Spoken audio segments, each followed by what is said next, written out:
ভক্তি বস্তু জাগ্ৰত হবে। এটা প্ৰশ্ন আহিব পাৰে যে ভক্তি মানে কি?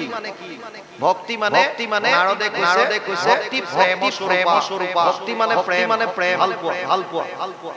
আমাক কয় যে ভক্তি কৰা। ভক্তি মানে কি কৰিব?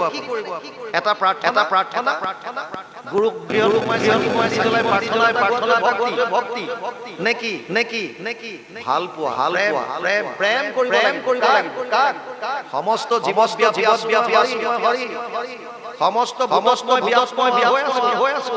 সমস্ত জীৱক পাবলৈ শিকা। অদ্বৈত সৰ্বভূতাৰ কৰুণয়ে বচ। নিৰ্মম নিৰহংকাৰ দুঃখ ক্ষমি সন্তুষ্ট সততাম যততাম নিশ্চয়। ময়ো অর্পিত বুদ্ধি মামে সমে প্রিয়। দ্বাদশ অধ্যায় 13 নম্বর শ্লোক গীতা।